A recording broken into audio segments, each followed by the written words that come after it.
Hi all.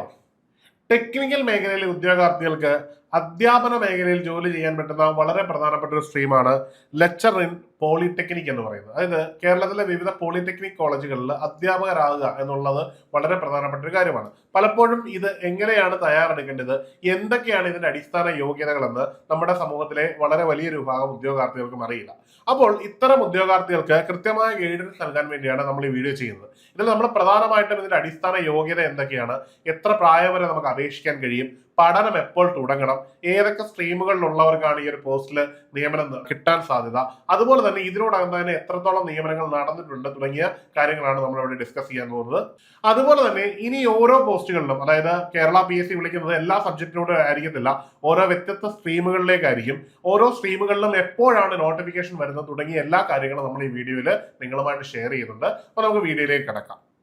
ആദ്യമായിട്ട് ഇതിന്റെ യോഗ്യത എന്താണെന്ന് പറയാം. ഈ യോഗ്യത എല്ലാ സ്ട്രീമുകളിലേക്കും ഇത് തന്നെയാണ്, അതുകൊണ്ടാണ് ഒറ്റ പോയിന്റിൽ നമ്മൾ ഒതുക്കുന്നത്. ആദ്യമായിട്ട് ബാച്ചിലേഴ്സ് ഡിഗ്രിയാണ്. അതായത് പൊതുവെ ബിടെക് എന്ന് നമുക്ക് പറയാം, അല്ലെങ്കിൽ ടെക്നോളജി റിലേറ്റഡ് ഒരു ബാച്ചിലേഴ്സ് ഡിഗ്രി ഉണ്ടായിരിക്കണം.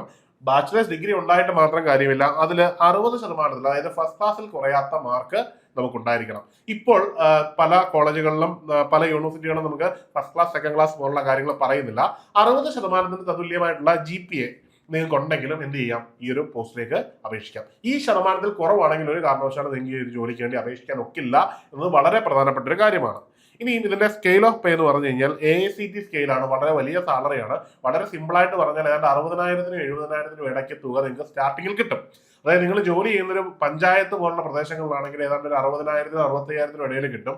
എന്നാൽ നിങ്ങൾ ഒരു സിറ്റി ലെവൽ, തിരുവനന്തപുരം പോലെയോ കൊച്ചി പോലെയുള്ള ഒരു പ്രദേശത്താണ് ജോലി ചെയ്യുന്നതെങ്കിൽ നിങ്ങൾക്ക് ഏതാണ്ട് 70,000 രൂപയ്ക്ക് അടുത്തും കിട്ടും. അതുകൊണ്ടാണ് അങ്ങനെ പറഞ്ഞത്. ആ ഒരു എമൗണ്ട് തുടക്കത്തിൽ തന്നെ കിട്ടുന്ന ഒരു ജോലിയാണത്. പിന്നെ അറിയാം, കോളേജ് സിസ്റ്റത്തിലാണ്, നിങ്ങൾ എൻവയോൺമെന്റിലാണ് ജോലി ചെയ്യാൻ പോകുന്നത്. ഇവിടെ ധാരാളം അവധി, വെക്കേഷൻ ഉൾപ്പെടെയുള്ള അവധികൾ നിങ്ങൾക്ക് കിട്ടും എന്നുള്ളതൊക്കെ വളരെ പ്രധാനപ്പെട്ട ഒരു മേഖലയാണ്. വളരെ കംഫർട്ടബിൾ ആയിട്ടുള്ള ജോലിയാണ് എന്നുള്ളതും വളരെ പ്രധാനപ്പെട്ട കാര്യമാണ്. ഇനി ഇതിനെ അപേക്ഷിക്കാനുള്ള പ്രായപരിധിയാണ് 20 വയസ്സിനും 39 വയസ്സിനും ഇടയിലാണ് എഴുതാൻ പറ്റുന്നത്. ഇതിൽ പ്രായപരിധിയിൽ ഇപ്പം മാറ്റം വന്നിട്ടുണ്ട്. 4 വർഷം കൂടി എക്സ്ട്രാ കിട്ടും ജനറൽ കാറ്റഗറിക്ക്. അതായത് കട്ട് ഓഫ് ഡേറ്റ് എന്ന് പറയുന്നത് 39+4 അതുപോലെ തന്നെ OBC SC വിഭാഗങ്ങൾക്കും ഇത് പ്രായപരിധിയിൽ 3 വർഷവും 5 വർഷവും ഇളവ് ലഭിക്കും. അതായത് നമുക്ക് ഇനി ഇതിന്റെ പോസ്റ്റുകൾ ഏതൊക്കെ സ്ട്രീമുകളിലേക്കാണ് ഇതിൽ വരുന്നത് എന്ന് നോക്കാം. ആദ്യമായിട്ട് കമ്പ്യൂട്ടർ സയൻസുമായിട്ട് ബന്ധപ്പെട്ട സ്ട്രീമാണ്. അത് ഇതിനോടകം വിളിച്ചിട്ടുള്ളത് 2021 അന്നത്തെ അതിന്റെ കാറ്റഗറി നമ്പർ 64/2021 ആയിരുന്നു. അന്ന് ഇതിലേക്ക് അഡ്വൈസ് പോയത് 92. നിലവിലും റാങ്ക് ലിസ്റ്റ് എക്സിസ്റ്റ് ചെയ്യുന്നുണ്ട്. അപ്പോൾ 92 പോയത് ഇനിയും റാങ്ക് ലിസ്റ്റിൽ നിന്ന് അധ്യാപകരെ എടുക്കും. അപ്പോൾ നിലവിൽ 27/7/2027 വരെയാണ് ഈ റാങ്ക് ലിസ്റ്റിന്റെ കാലാവധി. അപ്പോൾ 28/7/2027 പുതിയ റാങ്ക് ലിസ്റ്റ് വരുന്ന രീതിയിലായിരിക്കും കേരള PSC എക്സാം കണ്ടക്ട് ചെയ്യുന്നത്. അപ്പോൾ എന്ത് ചെയ്യണം, ഈ ഒരു 27 മുമ്പ്, അതായത് 26 തന്നെ നോട്ടിഫിക്കേഷനും എക്സാമിനേഷൻ പ്രൊസീജിയറും ഒക്കെ അവർ കണ്ടക്ട് ചെയ്ത് എല്ലാ കാര്യങ്ങളും സ്ക്രൂട്ടനൈസ് ചെയ്ത് സർട്ടിഫിക്കറ്റ് വെരിഫിക്കേഷൻ ഒക്കെ കംപ്ലീറ്റ് ചെയ്ത് എങ്കിൽ മാത്രമേ അവർക്ക് എന്ത് ചെയ്യാൻ പറ്റത്തുള്ളൂ, 28/7/2027 അവർക്ക് പുതിയ റാങ്ക് ലിസ്റ്റ് പബ്ലിഷ് ചെയ്യാൻ പറ്റുള്ളൂ. ആ രീതിയിലായിരിക്കും കേരള PSC എല്ലാ എക്സാമുകളും ഇപ്പം നടത്തിക്കൊണ്ടിരിക്കുന്നത്. അടുത്തെന്ന് പറഞ്ഞു കഴിഞ്ഞാൽ മെക്കാനിക്കൽ സ്ട്രീമാണ്. നിലവിൽ 51 പേർക്കാണ് അഡ്വൈസ് പോയിട്ടുള്ളത്. ഇതിന്റെ നിലവിലെ റാങ്ക് ലിസ്റ്റിന്റെ കാലാവധി വരുന്നത് 9/8/2027 അതായത് മറ്റേ റാങ്ക് ലിസ്റ്റ് കഴിഞ്ഞ് 1 മാസം കൂടി ഇതിന് കാലാവധി ഉണ്ട്. അടുത്തത് ട്രിപ്പിളി ആണ്.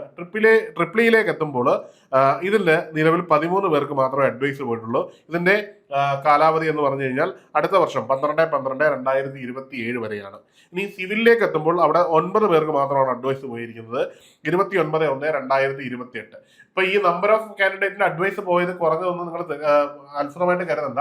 ചിലപ്പോൾ വരുന്ന വർഷങ്ങളിൽ ഇതിന്റെ എണ്ണം കൂടുകയും കുറയുകയൊക്കെ ചെയ്യാം. കാരണം റിട്ടയർമെന്റിന് ആനുപാതികമായിട്ടും പുതിയ തസ്തികകൾ ക്രിയേറ്റ് ചെയ്യുന്ന അനുസരിച്ചുമൊക്കെയാണ് ഈ ഒരു നിയമനങ്ങൾ നടക്കുന്നത്. പലപ്പോഴും ഈ നമ്പർ കൂടാനും കുറയാനും ഒക്കെയുള്ള സാധ്യതയുണ്ട്. അപ്പോൾ സ്വാഭാവികമായിട്ടും നമുക്ക് പ്രതീക്ഷിക്കാം പല പോസ്റ്റുകൾക്കും ഏതാണ്ട് നല്ല നമ്പർ ഓഫ് കാൻഡിഡേറ്റ്സിന് അഡ്വൈസ് കിട്ടും എന്ന് നമ്മൾ എക്സ്പെക്ട് ചെയ്യണം. കാരണം റാങ്ക് ലിസ്റ്റിന്റെ കാലാവധി കിടക്കുകയാണ്. റാങ്ക് ലിസ്റ്റിന്റെ കാലാവധി കിടക്കുമ്പോൾ, അതായത് നമ്മൾ ഈ എടുത്തിരിക്കുന്ന ഡേറ്റ പോലും 1 മാസത്തിന്റെ ബാക്കപ്പ് ഉള്ളതാണ്. ചിലപ്പോൾ ഈ ഒരു നമ്പറിൽ നിന്ന് കുറച്ചും കൂടി നമ്പർ കൂടാനുള്ള സാധ്യതയാണ് എല്ലാത്തിനും ഉള്ളത്. അപ്പോൾ അത്രത്തോളം നിയമനങ്ങൾ നടക്കാനുള്ള സാധ്യത നമുക്കിവിടെ പ്രതീക്ഷിക്കാം. ഇനി പഠനവുമായി ബന്ധപ്പെട്ട കാര്യമാണ്. ഈ ഒരു പോസ്റ്റുകളൊക്കെ നമ്മൾ കണ്ടു കഴിഞ്ഞു. ഇപ്പോൾ ഒരു എക്സാമിനേഷൻ ഒക്കെ എപ്പോൾ നോട്ടിഫിക്കേഷൻ വരും എന്നുള്ളതാണ്. പണ്ട് കാലങ്ങൾ കേരള PSC ഈ ഒരു റാങ്ക് ലിസ്റ്റ് തീർന്നിട്ട് വേക്കൻസികൾ റിപ്പോർട്ട് ചെയ്ത് കഴിഞ്ഞായിരുന്നു നോട്ടിഫിക്കേഷൻ വിളിക്കുന്നതും റാങ്ക് ലിസ്റ്റ് ഇടുന്നതും. അങ്ങനെ വരുമ്പോൾ ഒരു വലിയ സമയം ഏതാണ്ട് 1.5-2 വർഷമൊക്കെ വേക്കൻസികൾ ഫില്ലാവാതെ കിടക്കുകയും താൽക്കാലിക നിയമനങ്ങളൊക്കെ നടക്കുന്നതൊക്കെ ഒരു പ്രവണത പണ്ട് മുതലേ ഉണ്ടായിരുന്നു. എന്നാൽ ഈ ഒരു പ്രവണത ഉണ്ടാവാതിരിക്കാൻ വേണ്ടി കേരള PSC ഇപ്പൊ സിസ്റ്റമാറ്റിക് ആയിട്ടാണ് നീങ്ങുന്നത്. അതായത് ഒരു റാങ്ക് ലിസ്റ്റിന് നിശ്ചിത പീരീഡ് ഡിക്ലെയർ ചെയ്തു, 3 വർഷത്തെ സമയം നിശ്ചയിച്ചിട്ടുണ്ട്. ഈ 3 വർഷത്തെ സമയത്തിനുള്ളിൽ അതിൽ നിന്ന് എടുക്കുന്ന ഉദ്യോഗാർത്ഥികളെ അവർ എടുക്കുകയും ബാക്കിയുള്ളവർക്ക് നിയമനം കൊടുക്കാതിരിക്കുകയും ചെയ്യും. പക്ഷേ അതിന് ഏറ്റവും വലിയ അഡ്വാൻറ്റേജ് എന്ന് പറഞ്ഞാൽ ഏതാണ്ട് 1.5 വർഷം കഴിയുമ്പോൾ, റാങ്ക് ലിസ്റ്റ് പബ്ലിഷ് ചെയ്ത് 1.5 വർഷം കഴിയുമ്പോൾ തന്നെ അതേ തസ്തികയിലേക്കുള്ള നോട്ടിഫിക്കേഷൻ ഇട്ട് എക്സാമിനേഷനുള്ള തയ്യാറെടുപ്പുകൾ കേരള PSC തുടങ്ങും.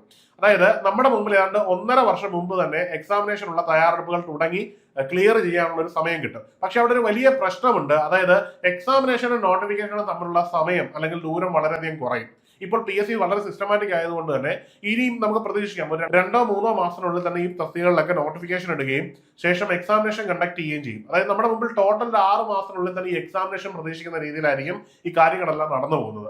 ടെക്നിക്കൽ എക്സാം ആയതുകൊണ്ട് തന്നെ PSCക്ക് എപ്പോൾ വേണമെങ്കിലും ഇത് നടത്താമെന്നുള്ളതും ഏറ്റവും പ്രധാനപ്പെട്ട ഒരു സവിശേഷതയാണ്. അപ്പോൾ നമ്മൾ എപ്പോൾ ഈ ഒരു മാസം മുതൽ എപ്പോൾ വേണമെങ്കിലും ഈ പറയുന്ന തസ്തികയ്ക്ക് നോട്ടിഫിക്കേഷനും എക്സാമും തയ്യാറെടുത്ത് തന്നെ വേണം പോകാൻ. എങ്കിൽ മാത്രമേ ഈ ഒരു എക്സാമിനേഷനിലൊക്കെ നമ്മൾ കണ്ടല്ലോ ഈ പോസ്റ്റുകളിലൊക്കെ ആദ്യം വരുന്നവർക്ക് മാത്രമാണ് അഡ്വൈസ് കിട്ടുന്നത്. അപ്പൊ ആ ഒരു രീതിയിൽ തയ്യാറെടുക്കണമെങ്കിൽ നമ്മൾ ഇപ്പോൾ തന്നെ ലോങ് ടൈമിൽ തന്നെ തയ്യാറെടുത്ത് തുടങ്ങണം. അപ്പോൾ ഇതിനായി ഏണസ്റ്റ് അക്കാഡമിയിൽ പോളിടെക്നിക് കോളേജുകളിലേക്കുള്ള അധ്യാപകരുടെ എല്ലാ കോഴ്സുകളും അവൈലബിൾ ആണ്. ഇപ്പോൾ നമ്മൾ ഓൾറെഡി കമ്പ്യൂട്ടർ സയൻസുമായിട്ട് ബന്ധപ്പെട്ട കോഴ്സ് തുടങ്ങിയിട്ടുണ്ട്.